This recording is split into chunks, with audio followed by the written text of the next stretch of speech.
хочу лишь с тобой секунды до вечности и назад. Ведь хочу лишь с тобой в дальние дали с собой и назад. Вот она, любовь залетая самой заветная, ты единственная моя заветная, без тебя единственная жизнь. Без тебя травы клонятся, будто молятся, я склоняюсь пред тобой, будто молятся, я склоняюсь пред тобой. И не надо мне, и не надо мне, не надо мне судьбы другой. И не надо мне судьбы другой.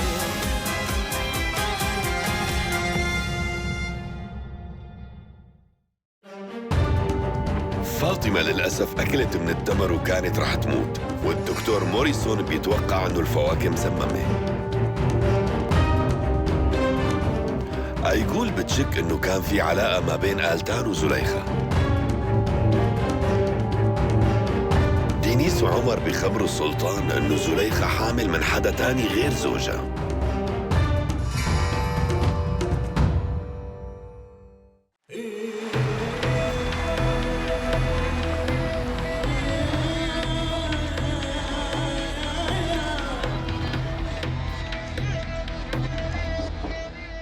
تفضل.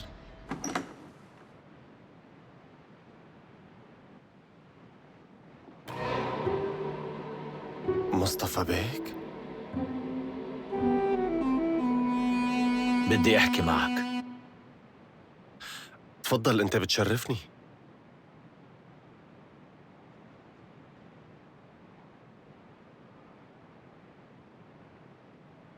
أنا بقدم لك احترامي.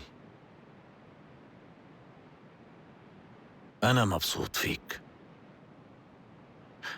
يلي ما بتعرفه إنه هي التغييرات يلي صارت بحياتك أنا كمان مبسوط إلك فيها. بتوقع إنه نحن اتنين لازمنا شوية وقت لنتعود على الوضع الجديد، لأنه يلي صار مو سهل. اللي هلأ قدرت تتأقلم مع جو القصر؟ كيف حاسس حالك هون؟ بعتقد إنه أموري تمام. لازم إنه أسأل حضرتك بس عن شغلة وحدة كتير مهمة. عم بسمعك، شو بدك تقول؟ أمي وينها؟ هون ما حدا عم يحكي لي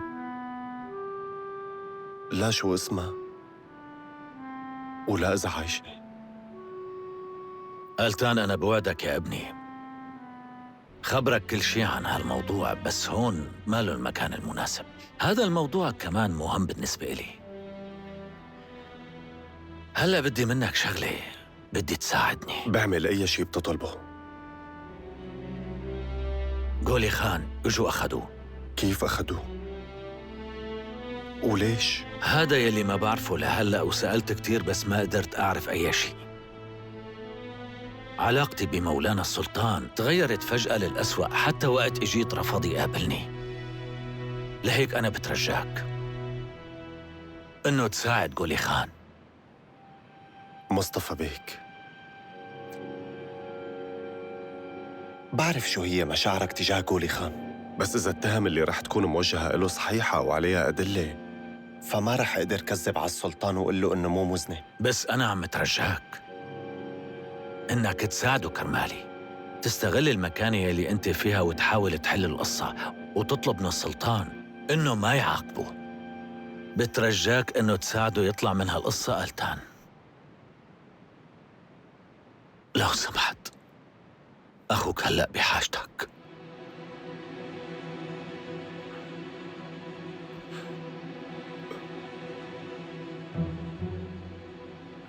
أنا بقسم إني أعمل كل شي بقدر عليه.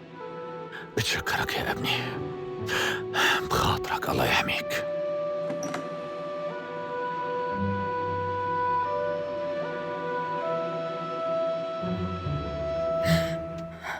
كيف يعني زليخة هيك اختفت؟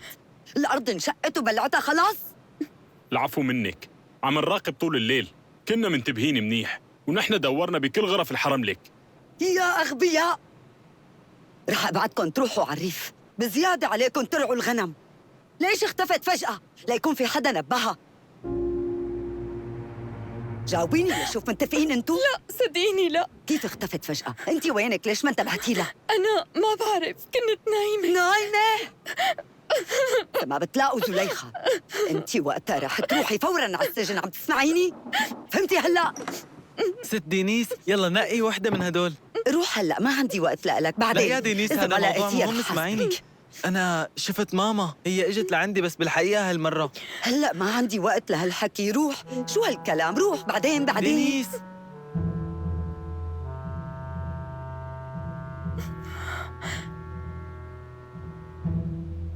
قلت شفت ماما؟ طيب وين؟ وإمتى؟ متأكد من الموضوع، أنا كنت نايم بغرفتي وشفتها قدامي. يعني هي هلأ بغرفتك لازم تكون. لا، لما فقت هي ما كانت موجودة.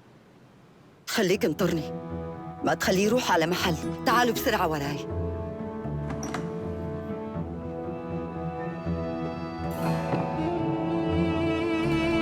استنى وقف هون.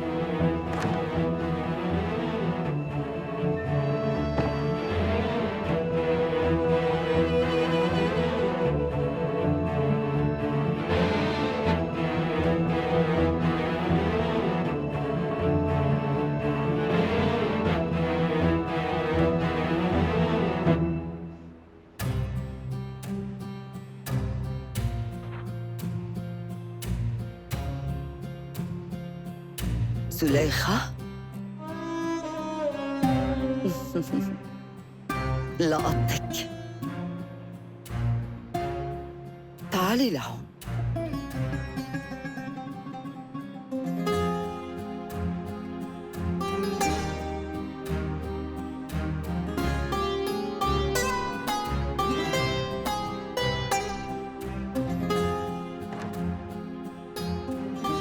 خدوها. أنا شو عملت؟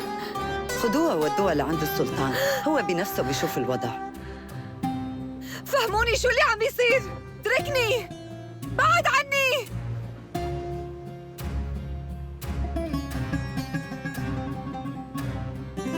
مولاي السلطان، أنا أكثر من مرة حكيت إنه ما إلي علاقة بموت زليخة اللي قتلها أيدن بيك. بكفي كذب قولي خان، كتير أدلة ضدك. إذا ما بتعترف بكل شيء عملته بأنك مجرم رح اضطر اقول لهم يعذبوك. وقف.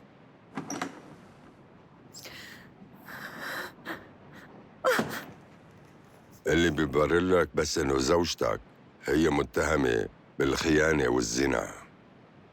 مولاي، هنن ليش هيك عم يتصرفوا معي؟ بشو أنا مذنبة؟ في شك انك حامل بطفل مو من زوجك قولي خان، من علاقة مشبوهة.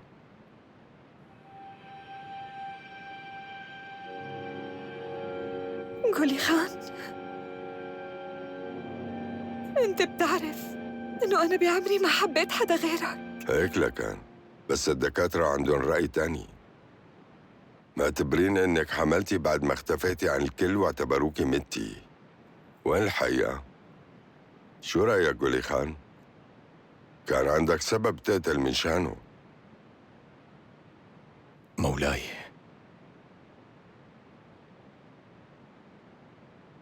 أنا خبيت الحقيقة. أنا كنت بعرف إنه زوجتي عم تخونني. شو؟ إيه، أنا كنت بدي خبي هذا العار. أنا ما بعرف زليخة من مين حامل. ما دخلت على غرفة النوم من أكثر من سنة. خدوها على زنزانة المحكومين بالإعدام.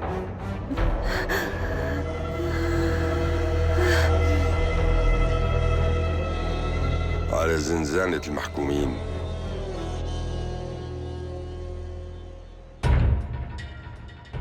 أول ما تفيق وتوعى رح نعلن فوراً عن حكمنا. أنا مقدر مشاعرك قولي خان، بس ما كان عندك الحق أبداً تتجاوزني وتحاكم هاي المرة. رح فكر كيف عاقبك.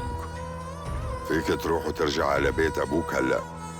لا تفكر تسافر على محل من دون موافقتنا. بتشكرك يا مولاي. اسمح لي مولاي، بتوقع نحن لازم ننفي قولي خان من تركيا للأبد. مو هلأ، بعدين مقرر. جيبوا الشطرنج لعندي ونادي لي اسكندر.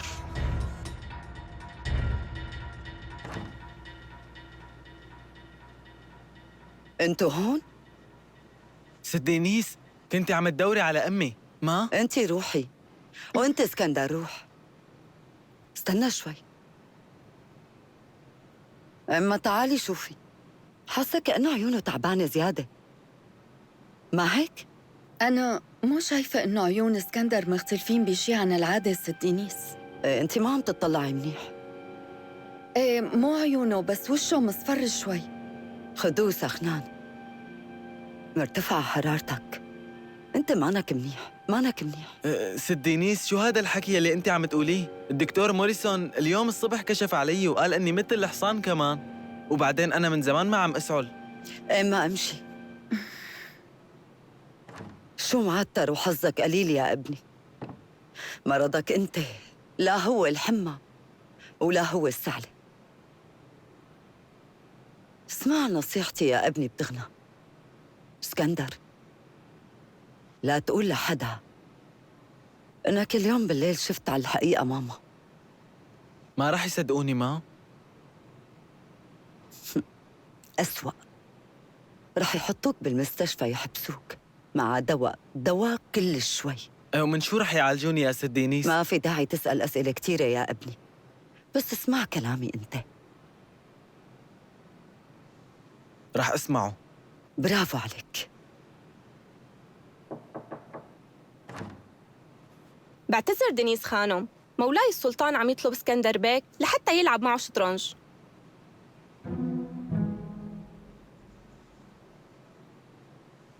حتى ما فيني احكي لبابا؟ لا البابا مسموح.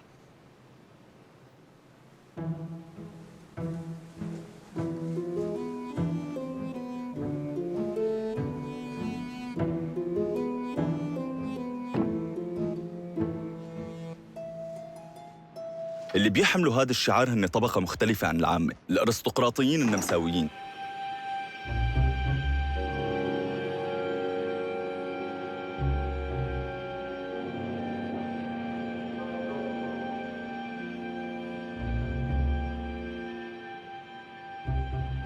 خلينا اليوم ننهي الدرس مثل ما بتحبوا.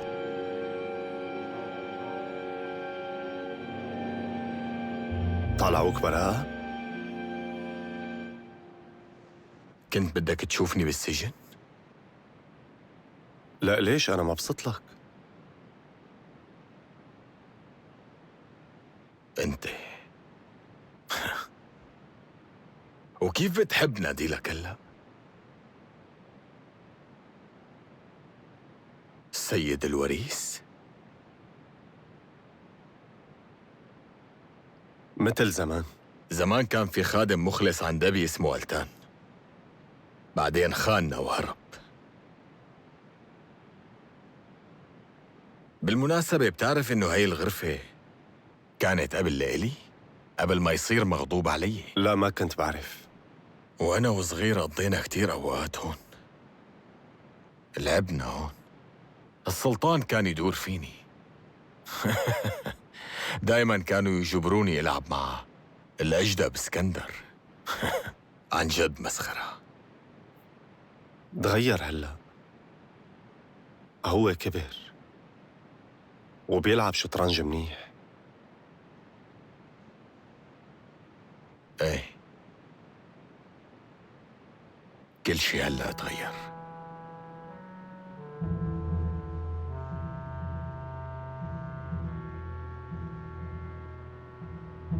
وين ماريسا؟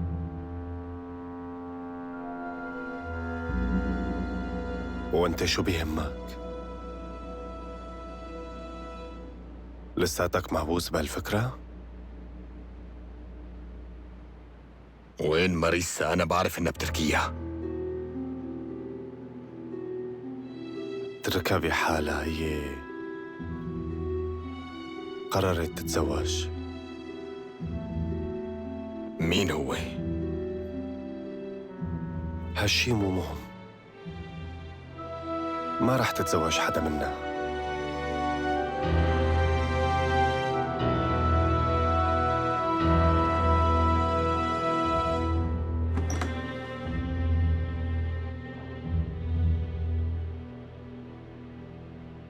غوليخان، منيح انك اجيت اخيرا. خير شبك؟ صاير معك شي؟ لا أبدا، بس ممكن يحاكموا مرتي وابني اليوم، أما غير هيك كله تمام. شو؟ اعذريني ما شبعت نوم بالسجن. كنت بالسجن؟ ايه أنا هيك بيصير مع المرضيانين عليهم. بس هذا الحكي ما بيخصك، انت صرتي مقربة من القصر هون. قريبا رح تتزوجي العبد ألتان.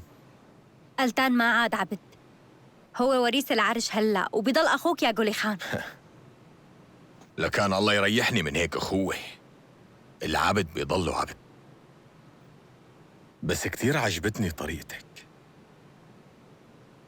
أول شي السيد ومن بعدها خادمه. كيف بتسترجي؟ أنا أهنتك مو؟ طيب خلينا ننادي لهم للحرس. يلا خليهم يمسكوني. خلينا ننادي لعريسك، شو رأيك؟ بلكي بيعاقبوني مثلا. هالشي بيخليكي مبسوطة.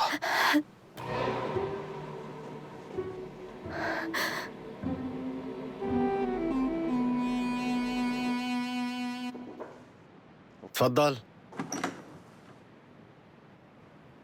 أنت مشغول؟ لا، تفضلي. كنتي عم تبكي؟ ليش؟ بسبب فاطمة، كتير زعلانة عليها، بس الدكتور قال إنها رح تطيب. أنت سمعت آخر الأخبار شو صار مع زليخة؟ لا. ما قدرت تخدعه للسلطان، وكل شي بيبين آخر شي. هي هلأ بالسجن، والسلطان رح يحكم عليها بالإعدام. عفواً شو؟ وأنت ليش هيك مستغرب يعني؟ توقعت أنك تكون عارفان. زليخة ما كانت مخلصة لزوجها، وراحت حملت من رجال تاني. حاولت تقنع الكل إنه رح تولد وريث العرش هون.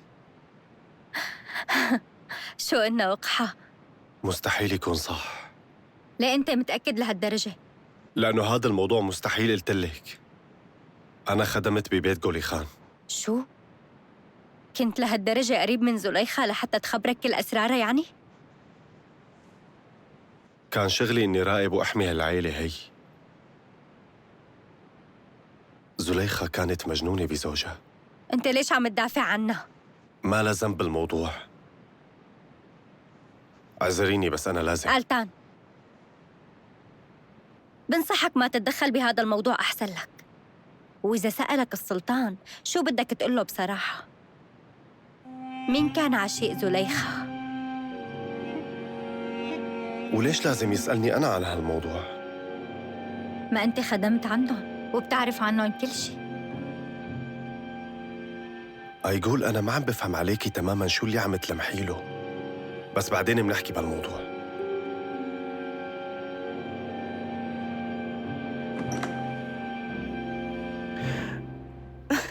ورح أقول لك وحدة تانية يا خانم، أنا متأكد إنها رح تعجبك. نكتة خفيفة. الخادم بيدخل لعند اللورد بيقول له سير. أيوة. عنا بالبيت في حريق. قول كيف في دكتور؟ بيجاوبوا اللورد هيك: خبر زوجتي إنه تروح تطفي، أنا مو شغلتي أمور البيت أساساً. شو هالغبي هاد؟ شو في خير حبيبتي آيغول؟ ست دينيس، أنا كنت عم دور على الدكتور. ما خلوني فوت لعند فاطمة على الحجر الصحي. قال الدكتور موريسون مانع إنه حدا يفوت لعندها. شو؟ هو شوي ممكن يكون خطر، بس لأنه السم اللي تسممت فيه فاطمة ممكن إنه يسمم الخانم. شوف، أنا بظن إنك عم بتبالغ. حبيبتي آيغول، روحي وقولي لهم أنا سمحت لك تفوتي على الحجر الصحي. يلا. بتشكرك.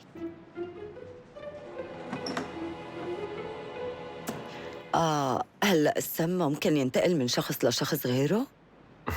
ما سمعت بهالشي من قبل. وبخصوص موضوع السموم أنا ما بعرف الصراحة. أنت على حق تماماً يا خانم، هالشي مستحيل.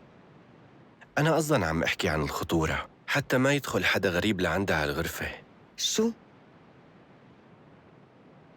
شوفي يا خانم، أنا عم اخترع دواء جديد، وبصراحة أكتر ما بدي حدا يعرف عنه قبل وقته. هذا ممكن يكون اكتشاف عظيم. impossible.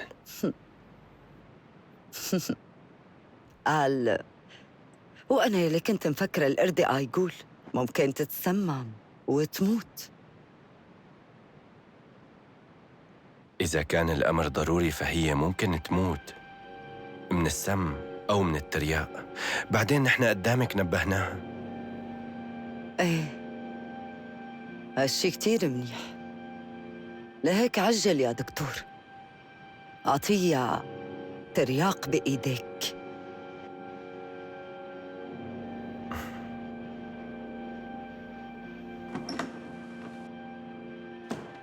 شكراً لأنك إجيتي يا خانم.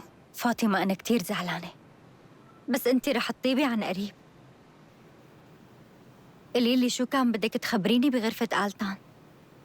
لما أتزوج لازم إنه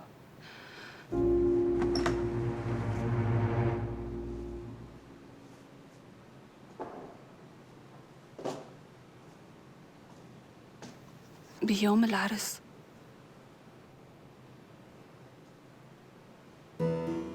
لما تروحي على غرفة النوم لعند زوجك وقتها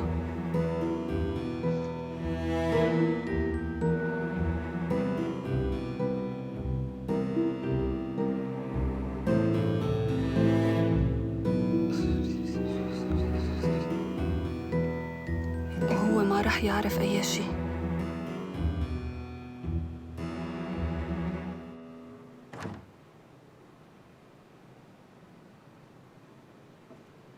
أميرتي الحلوة، كان يوم صعب كتير. ايه بس كان موفق. ايه، قدرنا أخيراً نبعت زليخة على زنزانة المحكومين بالإعدام. بصراحة بيني وبينك بلحظة خفت كتير إنه السلطان يشفق عليها. قولي خان ساعدنا على المزبوط. قولي خان شقفة حقير بيتهم مرته بالخيانة لينقذ حياته لما إلى أي قيمة. ممكن الحكي صح، ما بتعرف. يمكن زليخة عن جد خانته ونحن حضرنا هالشي بالصدفة. حتى لو هالشي صار، هي فضيحة. عيب عليه، عيب عليه طالع حاله هو زوج مخدوع. هلأ كل القصر رح يتمسخر عليه. ولو محله انت شو بتعمل؟ شو الأهم إلك؟ الشرف؟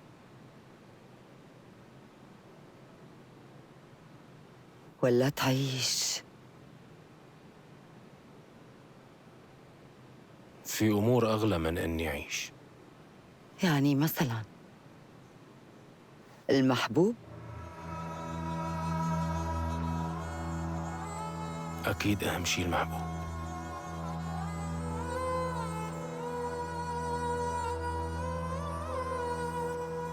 زليخة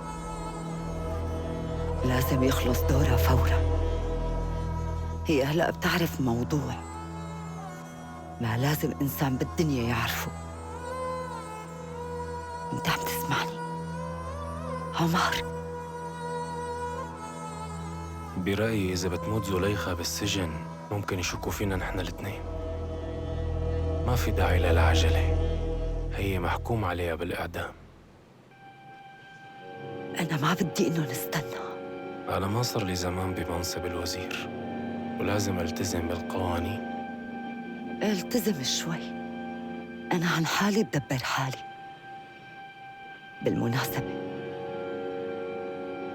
بخصوصها للصغيرة آيغول، دبرت كل شيء أنا ومن دون مساعدتك. يوم صعب، أنا تعبان وصار لازم ارتاح شوي.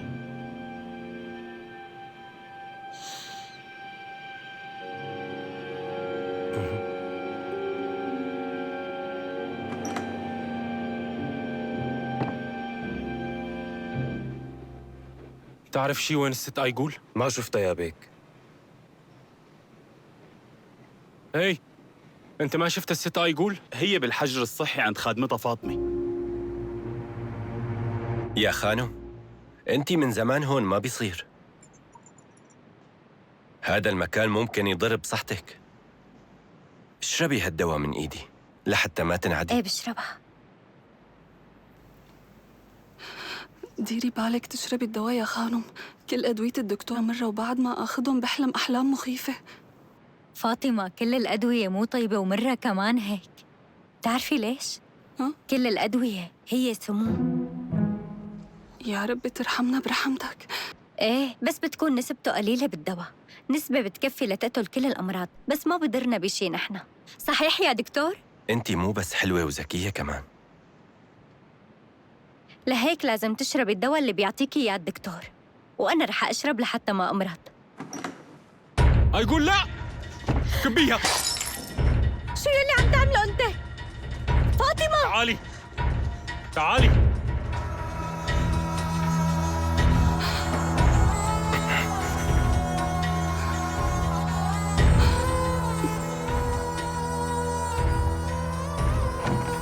تعالي معي. فهمني هلأ لوين جايبني؟ أنت كسرت الدواء تبعي، هذا كان ترياق. أنا ممكن أمرض هيك. انت كنتي رح تمرضي من هذا الدواء. اسمعي منيح، ممنوع انت تاخدي شيء من ايدين هذا الشخص، مفهوم شو عم بحكي؟ ما فهمت ليش عم تصرخي علي. سامحيني، حياتك انت هلا معرضة للخطر وممكن يقتلوكي بأي لحظة. أي خطر هاد؟ أنا خطيبة آلتان وأبي مقربة من القصر ومحبوبة من السلطان كمان. هذا هو السبب، افهمي بقى.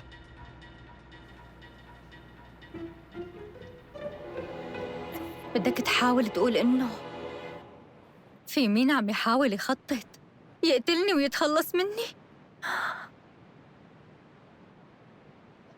لكان خبر أنت السلطان أو قبض على المجرم، شو ناطر؟ للأسف أنا ما بقدر. ما أنت الصدر الأعظم، ما بتقدر على شيء. ما بقدر لأنه ما بقدر أنقذك طول ما أنت بالقصر. أنا بعرف شو لازم نعمل. لازم أنت تهربي وتتخبي بعيد عن هون، بعيد عن هذا المكان. لوين بدي أهرب؟ وعرسي بعد فترة. شو الأهم هلأ لإلك، العرس ولا حياتك؟ رح خبيكي ببيتي، هنيك أنت عندي بأمان، مع الأساس إنك جارية، ما رح يلاقيكي حدا. شو؟ رجعنا يعني؟ لك أنا عم حاول أنقذ حياتك، بترجاكي فهمي، ما رح خلي إيدي تلمسك، أقسم لك بهذا الموضوع. هذا الحكي احكي غيره. معناها رح خلي إيدي تلمسك بعد مثل ما إيدك. أنت بدك. تعالي لإلك. اتركني خلاص عمر، شو أنت جنيت؟ بعد عني أحسن خلي الكل لك. يعرفوا شو هي فضيحتك آيغول. اتركني بقى عمر، بعد عني يا حقير.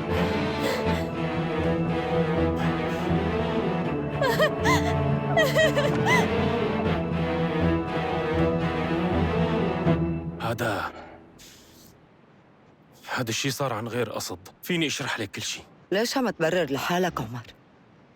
ما أنت قلت إنه المحبوب أغلى من الحياة. اعترف إنك واقع بالحب. واضح. يا ريت تسامحيني على ضعفي وعلى تصرفي، وإذا بتحبي بتخلص منها هلأ وبأسرع وقت. طيب، وهلأ خليها تعيش،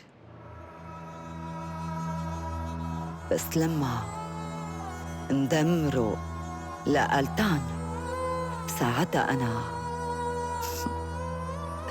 بداله رح أهديك إياها. ما تنسى لازم نتخلص من زليخة وفوراً كمان.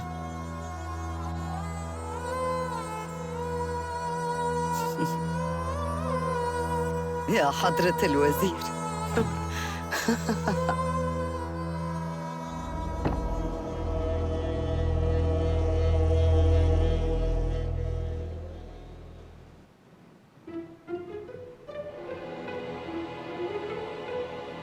أنا كنت بدي أشوف جلالة السلطان. جلالة السلطان ما بيقدر يشوف حدا بنوب. هو هلأ عم يلعب شطرنج مع ابنه اسكندر. بدي إياه ضروري. جلالة السلطان مو حابب يشغل حاله بالأعمال اليوم، هو شوي تعبان. ما في مشكلة. خبروا السلطان إني أنا كمان بدي ألعب معه الشطرنج. خليهم يبعتوا وراي بس يفضى.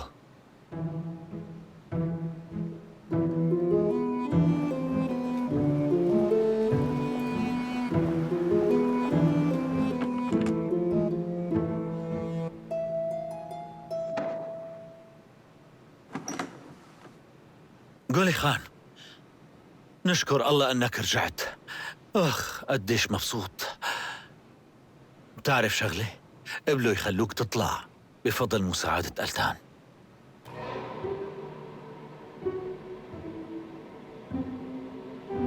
أنت رحت لعند ألتان؟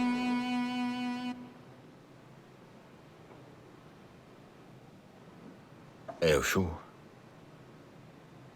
حكيته من شاني؟ إيه بالتأكيد.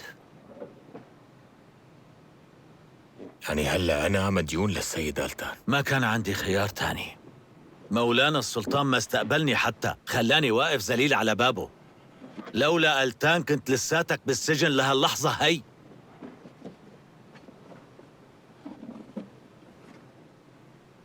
برافو بابا. هلا أخذ مني كل شيء، خطيبتي ومصرياتي وأبي. هلا كتير ممتاز. اسمعني، عندي فكرة رائعة يا أبي، عجد اسمع. أكيد لسه عندك كتير أولاد غير شرعيين، خلينا نجيبهم كلهم لهون. يلا، العشرات والعشرينات كلهم من ناديرهم لهون. يلا يا أبي يلا. اسمعني شوي، خلينا نتقاسم كل شي ضل. هي فكرة عبقرية. خناجري، بناطليني، جاكيتاتي، رح أعطيهم كل شي. خلينا نتقاسم كل شي ضل. شو قدامنا غير هيك؟ لوين رايح؟ ما هي فكرة بتجنن.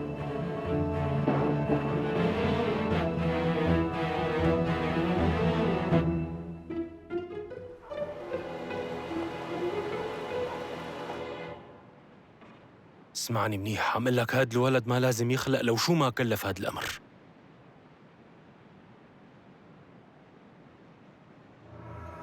لازم يخنق زليخة وهي بالزنزانة. امتى؟ بالليل اليوم. وكتير ضروري يعرف السلطان انه زليخة انتحرت بالسجن، هيك بدي اياك تخبره. وهذا رح يكون اثبات تاني على انه هي مذنبة.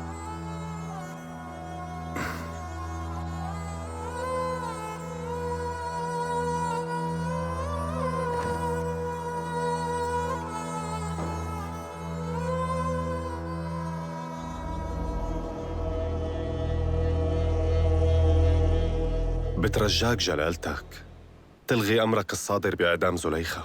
يا ريت ترحمها. تعجبني صراحتك ألتان.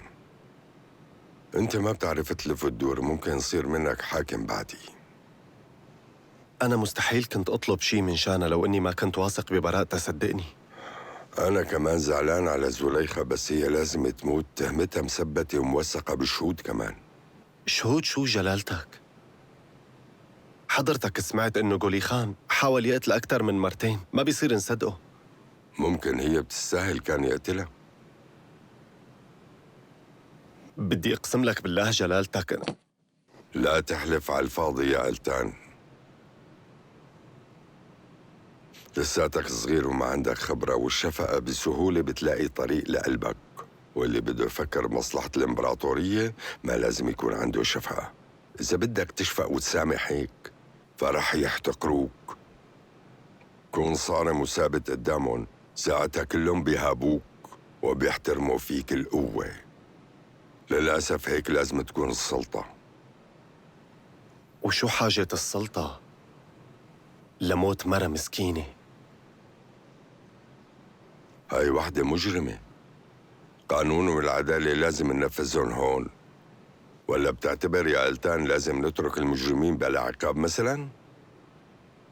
إذا معتبرينا مزن بجلالتك انفوها، بعتوها على المنفى، ليش لا تقتلوها؟ أنا تعبت من هذا النقاش اللي ما له فايدة. يعني أنت بدك إيانا إنه نطلق سراح زليخة؟ إيه، أنا هيك بدي. لنشوف، رح أعطيك فرصة. خلينا نلعب هاللعبة على حياتها. إذا فزت هي حرة، وإذا بتخسر رح يعدموها. طيب معقول الواحد يلعب بالشطرنج على حياة إنسان؟ ليش ممكن نترك مجرم بس لأنه حدا طلب منا هالشي؟ ولا شو؟ لهيك ما رح يكون عندك فرصة تانية. حضرتك ما عم تترك لي خيار. دائما فيك تختار.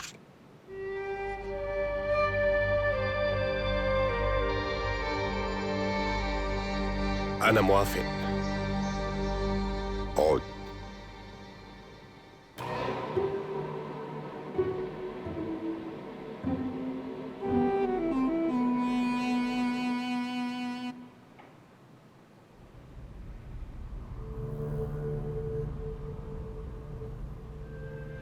أنت لاعب ممتاز، أنا مالي زمان متعلم.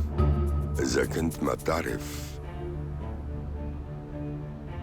لا تلعب بأقدار الآخرين.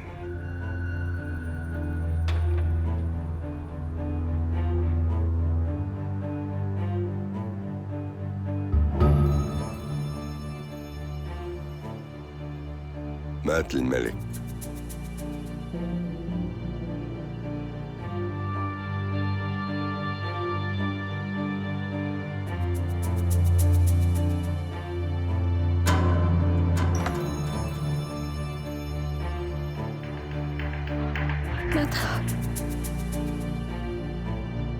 ما تخاف من شي يا حبيبي، ماما جنبك،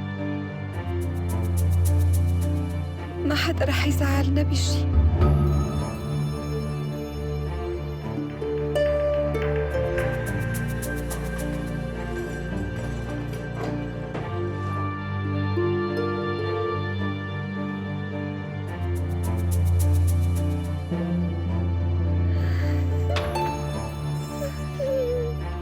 أنا بترجاك،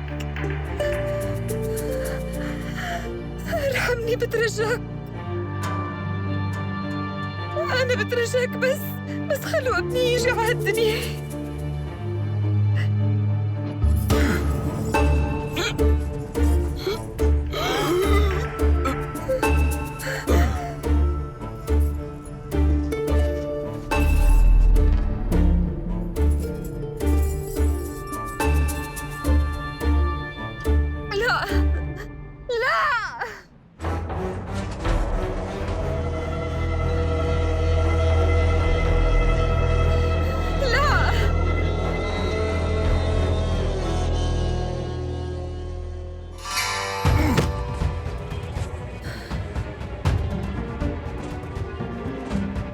شوي قومي، خلينا نمشي. يلا قومي، يلا تمسكي فيني.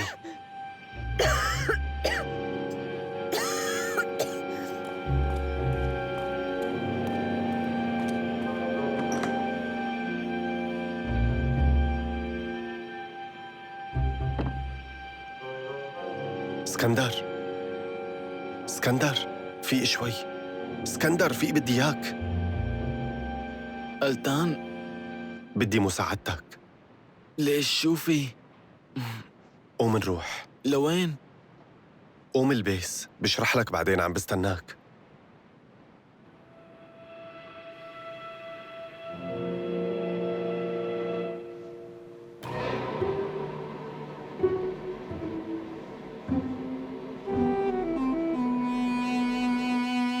وقفوا عندكم، مين بتكونوا انتو؟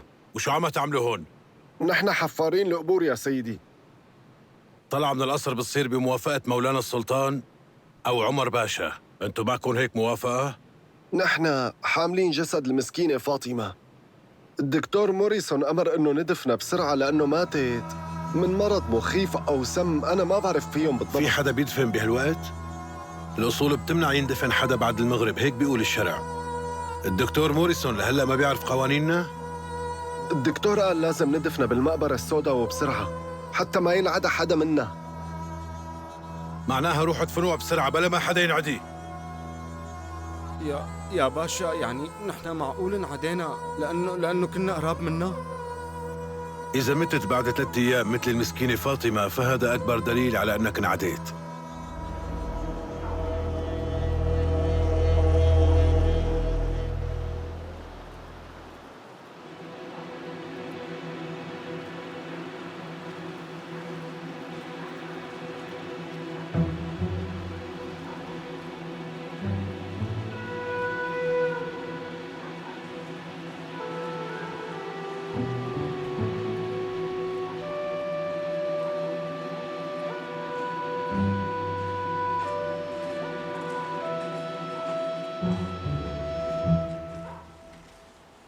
ألتان، خود هاد. ليش هاد؟ هيك لازم. يعني مو واثق فيني؟ لو إنه مو واثق فيك ما كنت جبتك معي.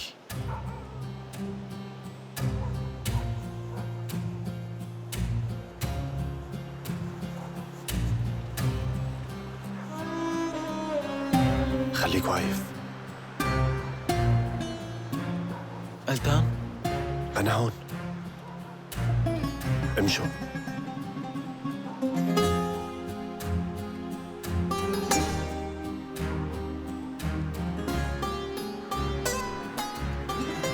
انت ليش انقذتني؟ ابني يعتبر منافس إلك ومن مصلحتك انك تخلص منه، ليش عملت هيك؟ انت عن جد غريب وما عم اعرف ليش سويت هيك.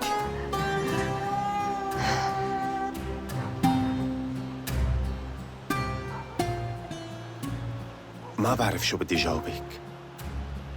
خليك واقف. كل اللي حوالي عم يحكوا عن السلطة على أساس هي الخير المطلق إلنا، بس برأيي هي لعنة ومسؤولية. مستعد استغني عن كل شيء هون. يا أما أنت منافق، يا أما أنت فعلاً رح تكون حاكم منيح لهالبلد.